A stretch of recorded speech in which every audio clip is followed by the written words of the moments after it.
देवादिदेव भगवान महादेव शिव और जगत जननी मां जगदम्बा के चरणों में नमन करते हुए मैं यति नरसिंहानंद सरस्वती आज एक ऐसे व्यक्ति के बारे में हिंदुओं से बात करना चाहता हूं जो जन्मा तो मुसलमानों में था, लेकिन जिसे भारत में धर्मनिरपेक्षता की पहचान बताया जाता है, जिसे भारत की शान बताया जाता है, जिसे भारत में भारत रत्न का सम्मान मिला, पद्म विभूषण का सम्मान मिला, पद्म भूषण का सम्मान मिला, भारत का राष्ट्रपति बना।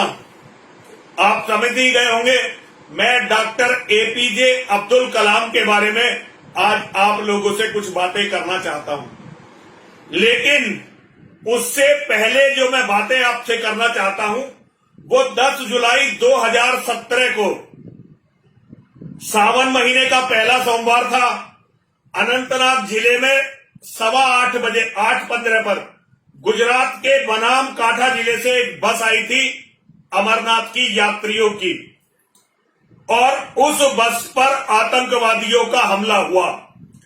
उस बस के ड्राइवर का नाम था शेख सलीम गफूर।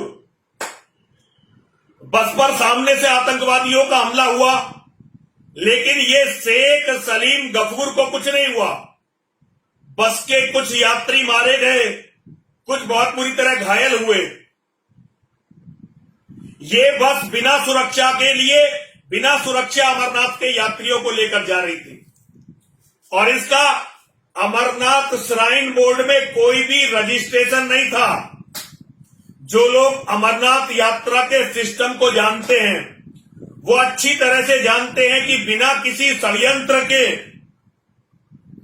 कोई भी बस गुजरात से चलकर अमरनाथ पहुंच जाए, ये संभव नहीं है।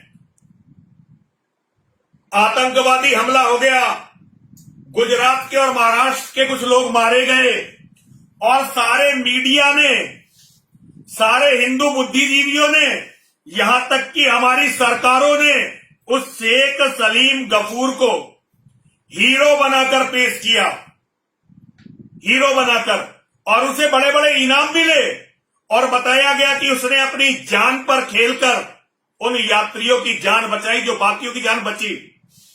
किसी ने ये जानने की कोशिश नहीं की कि ये बस बिना श्राइन बोर्ड में रजिस्ट्रेशन के बिना सुरक्षा के लिए कैसे जा रही थी, क्यों जा रही थी, क्या कारण था, और इस पूरे कांड में उस शेख सलीम गफूर की क्या भूमिका थी। भारत में किसी ने भी इस बात को जानने का प्रयास नहीं किया। इसी का नाम है धर्मनिरपेक्षता।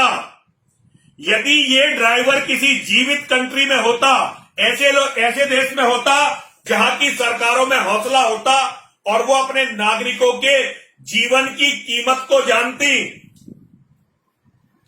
तो कम से कम ये जांच तो जरूर होती कि भाई ये कैसे ले जा रहा था बस को बिना परमिशन के।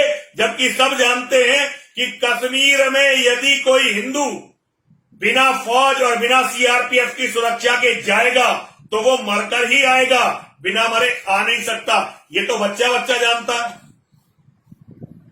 किसी हिंदू ने सवाल नहीं उठाया, मुसलमान तो उठाते क्यों। और उस ड्राइवर को करोड़ों रुपए इनाम में मिले। धन्य है मेरे देश के हिंदू जो अपने कातिलों को सम्मानित करते हैं और उन्हें धर्मनिरपेक्षता की मिसाल बताते हैं। ऐसा ही मामला अब्दुल कलाम के साथ हुआ है इस देश में। मैं जानता हूं जब मैं ये वीडियो बना रहा हूं तो बहुत सारे लोग मुझे गाली देने के लिए तैयार बैठे होंगे, क्योंकि वो अब्दुल कलाम को भगवान से कम नहीं मानते। लेकिन उन मूर्खों को ये नहीं पता, अब्दुल कलाम ने राष्ट्रपति भवन में एक सेल बनवाई थी। तुम जिसे धर्मनिरपेक्षता की मिसाल बताते हो ना, उस अब्दुल कलाम ने राष्ट्रपति भवन में, और ये आप आरटीआई से मालूम कर सकते हैं कि मैं सच बोल रहा हूं या झूठ बोल रहा हूं। और उस सेल का काम ये था कि यदि भारत में किसी मुसलमान के साथ कोई गलत काम हो रहा है, सिस्टम से कोई गलती हो रही है, तो वो उस सेल में शिकायत करे, और अब्दुल कलाम पर्सनली उस शिकायत को देखता था। इसका एक बहुत बड़ा उदाहरण अफजल गुरु संसद पर हुए हमले का जो मुख्य षड्यंत्रकारी था, उसको जब फांसी की सजा हो गई तो वो ये नहीं चाहता था कि वो राष्ट्रपति को दया याचिका भेजे, क्योंकि उसे लगता था कि दया याचिका का कोई फायदा नहीं है। लेकिन अब्दुल कलाम ने व्यक्तिगत रूप से इंटरेस्ट लेकर अफजल गुरु की पत्नी, उसकी मां और उसके बेटे को बुलाया अपने पास। ये ऑन रिकॉर्ड है, राष्ट्रपति भवन का रिकॉर्ड है, इसे मिटाया नहीं जा सकता। इसे कोई भी हिंदू चेक कर लेगा। और इसके लिए अब्दुल कलाम ने रास्ता बनाया। एक शिकायत अब्दुल कलाम की उस सेल पर आई जो उसने मुसलमानों के लिए बनाई थी। शिकायत आने के